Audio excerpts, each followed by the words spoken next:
Hello, welcome back. My name is Maggie, and I am a new-ish knitter who lives in northern Minnesota along the shores of Lake Superior with my husband, two boys, and our doodle. And I've uploaded a couple videos thus far, but I haven't uploaded like the traditional like knitting podcast video. So I thought I would do that, and you guys can see what I've been working on and what I have planned, because I do have a lot of fun things planned, and yeah, all that good stuff. And I can just yap. I don't have any like finished objects right now because the last few things that I had finished were gift knits, and they were not that exciting, to be honest, like socks and stuff. Oh shoot, I'm just remembering there's one thing that I am planning on doing. I'll just tell you about that I didn't grab. Anyways, my biggest project thus far that I'm currently working on, well, yeah, it's probably actually my biggest project I've ever done, is the Dagmar jacket. And I am just doing the Italian bind off for the bottom ribbing. And so far, so good. This project has been a joy for me because I've just been so stinking proud of myself. It's not a beginner friendly project by any means. I myself had never done cables. I have been knitting a little over a year now. And I think I've probably mentioned this before in another video, but when I want to do something, I don't care to learn the technique before. I just like to go in whole hog, because I don't want to make something just for the sake of learning the technique. Like I wanted to learn cables so that I could specifically have this cardigan, but I didn't want to start out with a cable hat because I didn't want a cable hat, or some cable scarf because I didn't want a cable. I wanted this specific cardigan. So that's what I did, and so far so good. I feel like with finishing the actual body, we have done the most challenging parts. Oof, I'm gonna knock on wood when I say that because I don't know what the sleeves will bring. But I'm really hoping that in the next couple weeks, I'm going to have a finished object. And it's only, well, I guess we're closing in on the end of January here. But where I live, it will be cold until July. No, just kidding. I will get still 2 to 3 months of wear out of this, even if I finish the end of January. So I'm thrilled. I will finish the Italian bind off right after I'm done shooting this video, and then hopefully we will do the sleeves. You know, this may be a unpopular opinion, but I actually don't mind doing Italian bind off because I actually find it enjoyable because I know I'm finishing something. So like, yes, it takes a long time, but it looks so good. And I know that I've done specifically the one on the end of the body. Like, I know I've done the biggest part of the project, and that's such a satisfying thing to me that I actually get kind of excited about it. I don't mind it. So, yeah, I guess I'm lucky. Because I don't necessarily get caught on Sleeve Island. I get caught on, somebody called it body continent. I read somewhere, and I was like, that's so what it is. It's body continent, especially with a cardigan where you're knitting back and forth and not around. I didn't find knitting back and forth as hard as this because cables are such a mix of knits and purls anyways. It wasn't like there was any relief from knits with, you know, a relief from purls with just lines of knitting. But that also is what made it really interesting to me. So I am using Cascade Yarns Ecological Wool for this, and I've really enjoyed working with it. I believe the color is antique, and it's 100% wool, and it's a really great deal for what it is. So I would definitely recommend this yarn. It's definitely more of a drapey feel, and it has a little bit of a halo to it.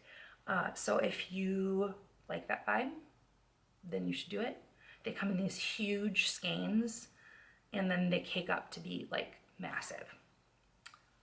So that's that. I am tempted to like cast on the collar or the placket just to see what it looks like, but I think I'm going to do the sleeves first. So maybe next time I film a video, this will be done. Maybe I'll be wearing it. So yeah, and then the only other whips I have are pretty small little guys.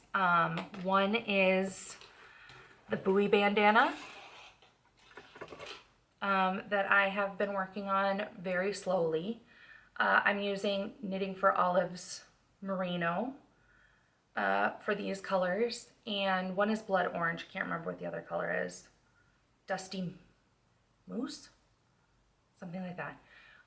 And this has been fine to work on, but because I've been giving so much time and energy to my Dagmar, this just is kind of, I'll do an inch of it here or there. I think I have decided that I'm pretty sure I'm probably off gauge on this because I'm about at the time where it says to decrease and I don't feel like it's near big enough. So I have decided that I'm going to knit until I hit 20 inches of this before I start my decreases, and that will feel like the appropriate, I think, length size for me to comfortably wear it as a, you know, shawl bandana-y thing. I've made that mistake in the past of, I very rarely gauge swatch accessories. That's probably to my detriment, but I have then as a result made things too small because I am a pretty tight knitter, and I am holding the Knitting for Olive Merino double, but I still don't know if that would actually make DK weight because that's what this pattern calls for. So we're just going to keep going and going and going until I think it will be the appropriate size for me. I made a little slip up here where I like slipped a stitch when I shouldn't have or something, but this is gonna have a crochet edge, so I'm pretty sure I'll be able to cover that up just fine, but in the meantime, every time I look at it, I get annoyed with it. And then the only other whip I have currently is a sock. This is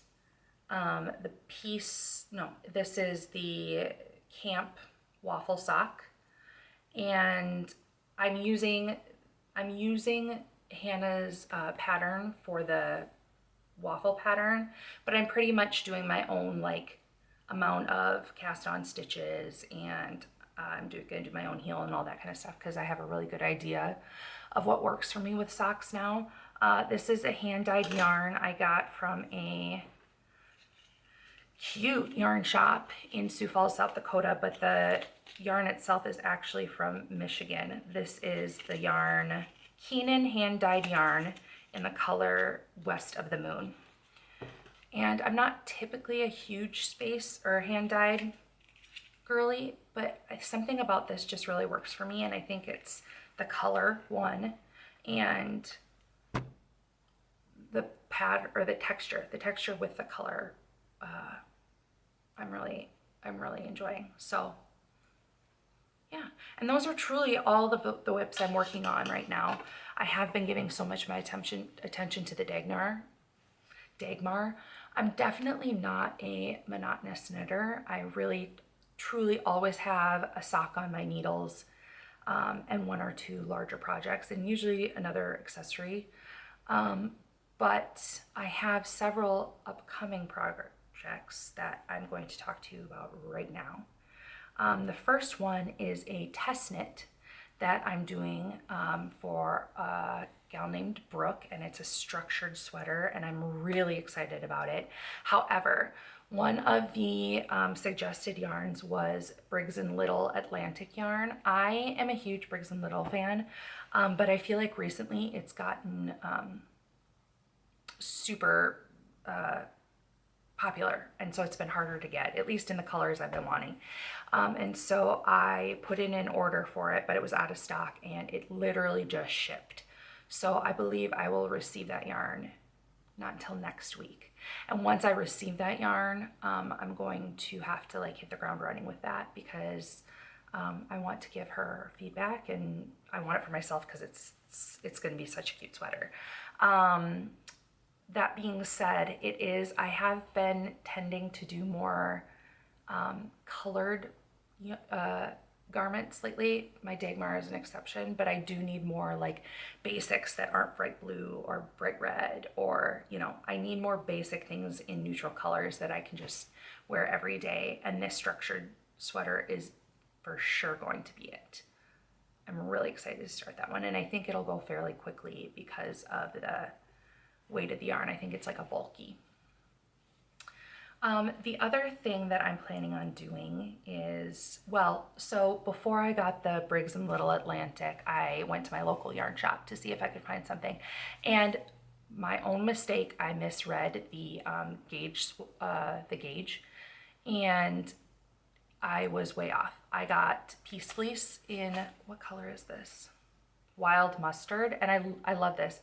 I am very much a chartreuse girly, and I thought this would be great, but it was way off gauge, and I, one, didn't want to buy twice as much to hold it double, and two, knew I could use this for something else. So I made then the decision to order the suggested yarn, and decided to keep this for the Lakes V-neck pullover, which I will start this spring. I mean, I'm really going to make sure that I finish my test knit before I cast this on, but I do think that I will be ready for some color after doing that test knit. So I'm excited to use this. I've been really hankering to make that Lakes V-neck pullover, and I have heard this is a little itchier, so I think a V-neck would be a better option for me, because the structured sweater test knit has a little bit of a kind of a funnely neck. So I think this would be better in a V-neck. So that's going to be on hold for a little while. But the last thing that I have kind of in my queue that I'm going to start probably today is I saw Tess, TikTok Tess, who we all love and admire and wish we could be just like, was wearing this gorgeous Nikki Chasen cardigan, the Sheba cardigan. Maybe it was like November, December she wore it in one of her videos, and the crowd went wild. Everybody was obsessed with it, including myself. And I thought, we can dupe that. I was going to do it just as is, but then I also came across a cardigan by LF Markey, and I can't remember the name of it, but I'll put it here when I find it. And I thought, like, kind of Frankensteining the two together would be really fun. So I am planning on doing the Hanni cardigan, and I'm gonna do it in chocolate. This is Briggs & Little Heritage. And I'm going to do chocolate for the body, and then I have several colors to do for all the ribbing and trims. And do I know which color I'm going to use where yet? No, but I do think that this will be a fun project to do a little project vlog on. So I think I'm going to cast this on today and take you guys with me and film my journey. It's gonna be a slower one because I do have a couple things that I have to prioritize before I prioritize this. And cardigans do take me a little longer because it is harder for me to motivate myself to knit flat. I'm not gonna lie to you. But I think this will be worth it. It's gonna be really good. I'm excited about it. And that's really all I have. I know this isn't a very long podcast, but I thought I could just kind of fill you in about what I've been working on and where I'm going. I will say that I have the next few things planned out. I would really love to do the fat fur hat because I do have some extra lace weight mohair lying around, but I don't know if it would be a good idea for me to cast that on right now. I don't think it would be, but maybe if I'm faster than I think I am, I'll still get to that this winter. And if not, I won't. I'm really trying to be intentional about not rushing through things and enjoying the process, because that's truly what knitting is. and I don't want to be overconsumptive. Would we say that's a word? I don't want to make so much for the sake of wanting more and then losing out on enjoying the actual process of knitting the garment. So I have really enjoyed knitting the Dagmar, which I'm honestly shocked about. I was excited about the challenge of cables, but also very nervous, and didn't think I would truly enjoy it as much as I have. So who knew? But the next few projects that I'm working on are really just stockinette projects, and I'm hoping having some, you know, fun colors will be the motivating factor for me, but also just the art of slowing down and not saying I have to be done by this time, except for my test knit, obviously. I have to be done by this time. I want to wear it by this time. Those are fine, but I don't want to rush myself so much that I miss out on the process itself. It's kind of a big, like, euphemism for life, isn't it? How deep? So yeah, that's all. Thank you guys for being so kind to me as I've kind of introduced myself to this community. You're just as delightful as you are on Knit Talk over on TikTok. I really am so pleased to be a part of this community where we're really all just cheering each other on. I've found a lot of solace in it. Minnesota is really going through it right now, and I am deeply affected by all the heartbreak around me, and this has been a bright spot in that. So I'll just leave it by saying thank you for watching. Take care of each other.